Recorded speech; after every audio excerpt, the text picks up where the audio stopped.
dia. Aqui no nosso grupo são os mamíferos e os integrantes do nosso grupo é a Bruna Maria, número 6, eu, a Cristina, número 11, Emily, número 13, Felipe, número 14 e Leonardo, número 25. Reino Animalia, filocordados. Características principais. Apresentam cuidado parental, deuterostômios, são vivíparos com exceção dos monotremados. Organismo de vida marinha e terrestre.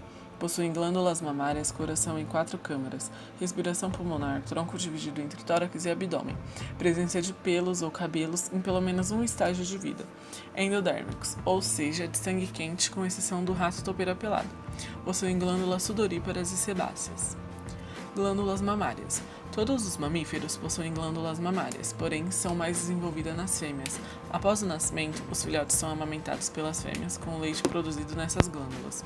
Esse mecanismo se dá com as organelas das células trabalhando coordenadamente para executar uma função, neste caso, secreção de leite. Glândulas da pele. Tem como função proteção do corpo contra o meio ambiente, abrasões, perda de líquidos, substâncias nocivas e micro-organismos invasores. Regulação do calor através das glândulas sudoríparas e vasos sanguíneos. Sensibilidade por meio dos nervos superficiais e suas terminações sensitivas. A pele forma um envoltório para as estruturas do corpo e substâncias vitais, formando assim o maior órgão do corpo. Sendo dividido em 3 partes, epiderme, derme e hipoderme, as glândulas têm origem na derme. O tecido profundo emerge até a epiderme, o mais externo. Glândulas sudoríparas. São glândulas tubulares enroladas derivadas das camadas exteriores da pele, epiderme, mas se estendendo até a camada interna, derme. Elas são distribuídas por quase toda a superfície do corpo, em humanos e várias outras espécies, mas não são encontradas em algumas espécies marinhas e terrestres. Produzem o suor e liberam para a superfície do corpo, contribuindo assim na regulação térmica do corpo dos mamíferos, também liberando substâncias tóxicas. Glândulas sebáceas. São órgãos glandulares pequenos e saculiformes alojados na derme, encontrados em muitas partes da pele, mas em abundância no couro cabeludo e na face. São glândulas que atuam na liberação de uma secreção oleosa chamada sebo, que lubrifica os pelos e a pele. Regulação de temperatura. A presença de pelos ocorre primeiramente pela sobrevivência. Sendo assim, se o mamífero estiver num local frio, a pelagem se faz necessária, pois o pelo funciona como um isolante térmico. Os mamíferos não apresentam variações de temperatura muito altas em funções do ambiente, por isso são homeotermos.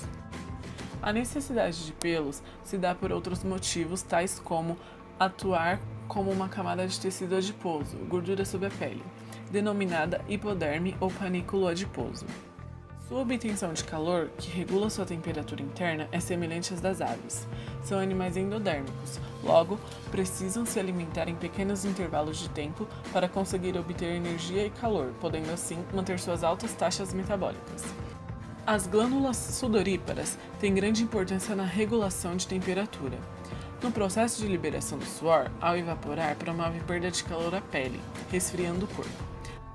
Além disso, há as adaptações do meio em que se vive. Por exemplo, os ursos polares possuem um panículo adiposo hipoderme muito espessa. Já os animais que vivem em áreas áridas tendem a conseguir produzir uma urina muito concentrada, evitando a perda de água, mantendo seu alto metabolismo. Anatomia e fisiologia. A divisão do tronco entre tórax e abdômen é uma característica exclusiva dos mamíferos. Essas partes são separadas internamente pelo diafragma. Na parte de cima do diafragma, o tórax, se situam os pulmões e coração. É no tórax que ocorre a ventilação pulmonar. O diafragma e os músculos da parte do tórax determinam a inspiração e expiração.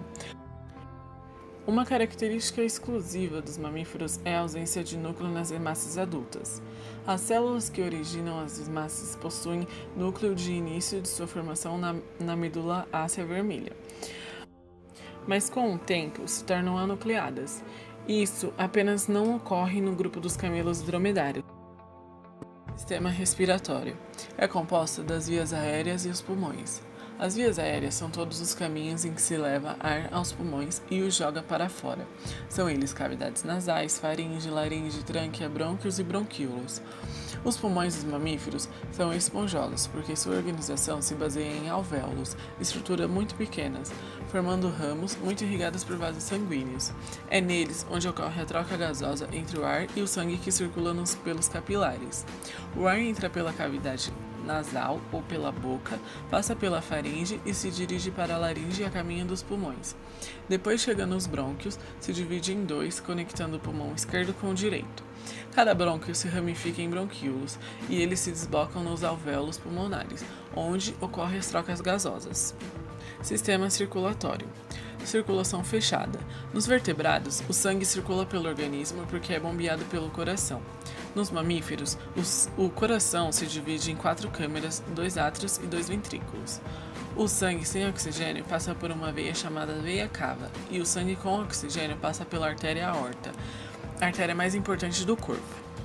O lado direito do coração bombeia sangue sem oxigênio para os pulmões, onde este é oxigenado, e o lado esquerdo recebe o sangue oxigenado dos pulmões. E no coração, este é impulsionado através das artérias, leva o sangue para todos os tecidos do organismo. A circulação dos mamíferos pode ocorrer de duas maneiras, dupla ou completa. Na dupla, o sangue pobre do corpo passa pelo coração e o sangue rico em oxigênio dos pulmões. Já na completa, o sangue oxigenado e o sangue pobre não se misturam no coração. Os dois ventrículos são completamente separados. Nos sangues dos mamíferos, as hemácias adultas ou glóbulos vermelhos não possuem núcleo. Apesar das células que originam as hemácias terem núcleo, à medida que se transformam, tornam-as nucleadas.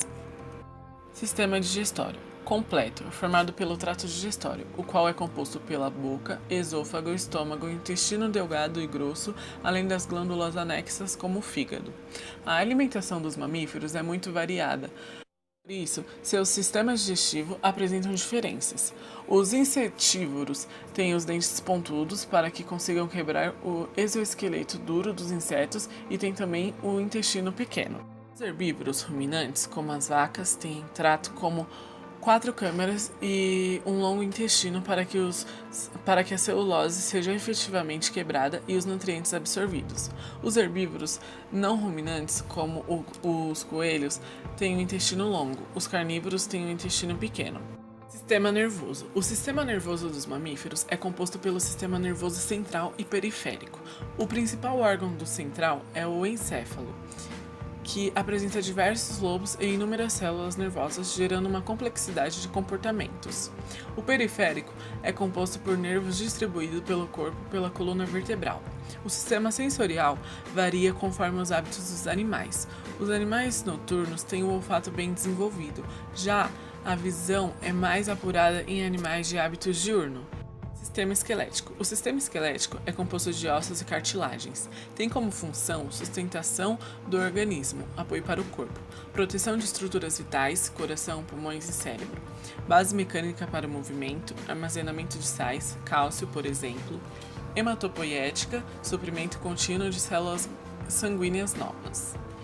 Esqueleto axial, composta pelos ossos da cabeça, pescoço e do tronco. Esqueleto apendicular, composta pelos membros superiores e inferiores. A união do esqueleto axial com o apendicular se faz por meio das cinturas escapular e pélvica. Sistema muscular. São estruturas individualizadas que cruzam uma ou mais articulações e, pela sua contração, são capazes de transmitir-lhes movimento. Este é efetuado por células especializadas denominadas fibras musculares, cuja energia latente é ou pode ser controlada pelo sistema nervoso. Os músculos são capazes de transformar energia química em energia mecânica. Os músculos representam 40 ou 50% do peso corporal total. Os músculos têm como função sustentar e produzir o movimento do corpo, delimitar o tamanho de certos órgãos. Ajuda na proteção de calor para a regulação de temperatura. Sistema excretor. Os líquidos corporais dos mamíferos são filtrados por 2 rins. Os excretas são levados por uréteres para a bexiga, onde são armazenados. Da bexiga, os excretas saem pela uretra para serem liberados pelos órgãos excretores. Todos os mamíferos excretam ureia, que é uma excreta nitrogenada que necessita de bastante água para ser produzido. Isso em corpos com baixo consumo de água, o volume urinário é baixo. Em machos, o canal da uretra e da liberação de gametas é o mesmo, já em fêmeas o canal é diferente. Sistema reprodutor. Os mamíferos são animais de fecundação interna. Alguns são ovíparos, mas a maioria é vivípara. A partir do zigoto, tem início o desenvolvimento embrionário. Até a formação completa dos órgãos, o indivíduo em desenvolvimento é chamado de embrião. Após esse período, durante o aumento do tamanho do corpo, é chamado de feto até o nascimento. Todos os mamíferos apresentam desenvolvimento direto, sem estado larval. Classificação. A classe dos mamíferos pode ser dividida entre 3 grupos. Prototérios, ou monotremados, são os ovíparos. Matatérios, ou marsupiais, são vivíparos. Eutérios, ou mamíferos placentários verdadeiros, são vivíparos. Esse meio de classificação baseia-se na expressão térios, que se refere a animais vivíparos. Eutérios são os animais que desenvolvem placentas, possibilitando o desenvolvimento completo do feto dentro do útero materno. Matatérios são os que situam ao lado dos eutérios, pois desenvolvem placenta rudimentar e os fetos apenas iniciam o desenvolvimento no útero, depois completam seu desenvolvimento no marsúpio da mãe. Uma bolsa situada no abdômen, onde ficam a abertura das glândulas mamárias. Prototério são os mamíferos ovíparos, que não possuem placenta. Placenta é o que permite o desenvolvimento do embrião no útero materno, fornecendo nutrientes, gás, oxigênio que são obtidos no sangue da mãe. Além da placenta, há os anexos embrionários, saco vitelino, ânio ou bolsa aniótica, córeo e alanatóide, saco vitelino. Vesícula vitelina. Os folhetos germinativos desenvolvem-se formando a membrana que envolve toda a gema. Logo, a membrana e a gema constituem um saco vitelino, que fica ligado ao intestino do embrião. Porém, não tem grande importância no processo nutritivo dos mamíferos. Logo, possuem uma vesícula vitelina reduzida, pois eles têm ovos, os monotremados, pobres em vitelos. Ânio é a membrana que guarda completamente o embrião, delimitando uma cavidade aniótica. Dentro dela há o líquido aniótico que serve para proteger o embrião de choques mecânicos e dissecação. Córeo ou serosa é a membrana que envolve o embrião e todos os anexos embrionários. Alantoide, apenas os monotremados, é a estrutura ligada à parte posterior ao intestino do embrião, responsável por armazenar as excretas e fazem as trocas gasosas com o meio externo. Nos mamíferos placentários, o alantoide auxilia na formação da placenta, na formação do cordão umbilical e na formação do uraco, local utilizado para armazenar a urina do embrião. Nos metatérios e nos utérios, a alantoide e a vesícula vitelina se juntam e formam o cordão umbilical, que elimina as excretas nitrogenadas do sangue do embrião para o da mãe pela placenta. Já que a placenta faz a função desses 2 anexos, eles são atrofiados nos mamíferos placentários. Esse foi o nosso vídeo.